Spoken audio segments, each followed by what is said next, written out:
Momentu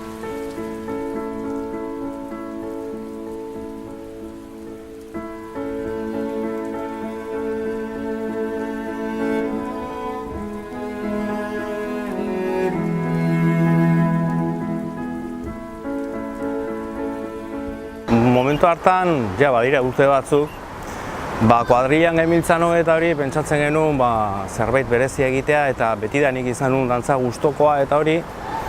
Eta alaxe erabaki genuen taldean sartzea. Dantza pixka gustokoa genuen, zerbait berezia ere nahi genuen egin eta alaxe hasi ginen. Kuadrilla osoa sartu ginen. Taldean sartu ginean, hasi ginen ensaioak egiten, eta beharrezkoak ginen, nolabait.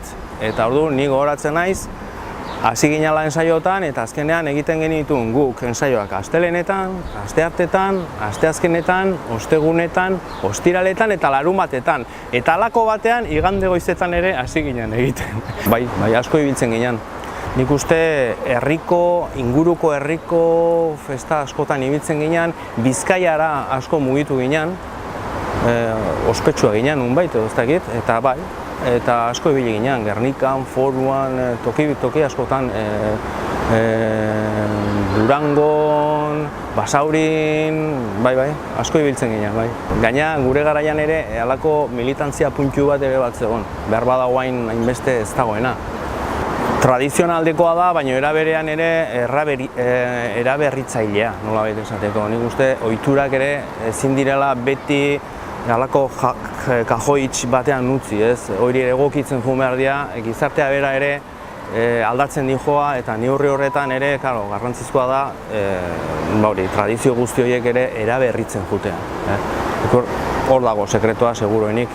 Bai, Italian, Hungrian, Alemanian, Austrian, ibili geha desente, bai. Esperientzia asko ateratzen dira. Elkar bizitza, zure folklorea erakustea zabaltzea, arreta nolakoa dan, jendean arreta nolakoa dan, zenbait kasutan ere, herriko gauzak ere adirazi edo esplikatu behar dituzu pixka bat eta harremanak sortzen dira. Gero elkar bizitza ere oso garrantzi handikoa da eta oso aberatsa esango nuke nik, alde guztietatik oso aberatsa. Zer ematen dizun, gauza asko ematen dizkizu, ezautzen duzu jendea, bikoteak ere asko atera geha hortik, gauza asko, pertsonalean gauza asko, kulturalki ere gauza asko ezagutzen dituzu eta dena positiboa. Konbibentzian eta izaten dira bere historiak ere, baina nik uste horiek ahaztu egiten direla. Ahaztu egiten direla eta gauza aberatsak gehiago dira, txarrak baino.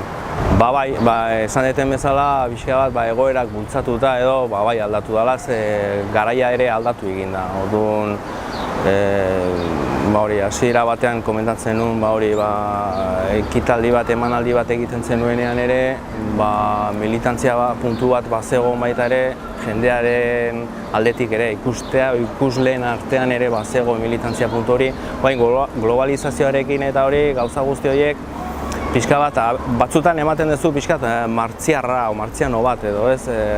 Zure gauza gordetzen dituzu hor, baina azukrea bezala urtzen dihoazte pixka globaltasun hortan, ez? Eta gero emanaldia prestatzerakoan eta hori jendeak eskatzen du zerbait gehiago, beti zerbait gehiago. Eta hori, egokitzea ere zaila da. Bide hori lantzea, irikitzea, egitea oso zaila da, exigentzia maila gero eta handiagoa da. Ja, ikuskizunak dira ikuskizunago. Ni ikuspegi zabal batekitik eta hori dena ondo iruditzen zait. Beti jakinda bakoitzak zer egiten ari dan. Zu dantza berrikuntzak egiten nahi bazea eta esaten badezu, hau da, dantza tradizionalean oinarrituako ikuskizun bat da, baina guk asmatutako, argi uzten bari da, ez dago inongo arazorik. Ezin dana egin da, hau da, dantza tradizionala eta erabat koreografia berri bat sortu. Orduan ez da dantza tradizionala. Beste gauza bada, dantza tradizionalak berak izan behar duen ibilbidea.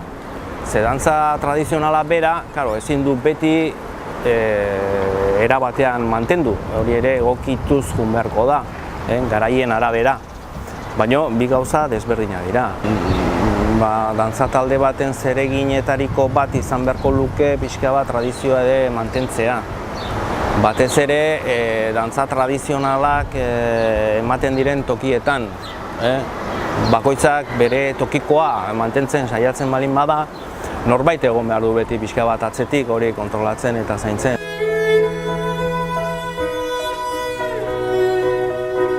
Zer esango nuke, hau izan dadila hasiera bat. Jarraitu dezala historiak.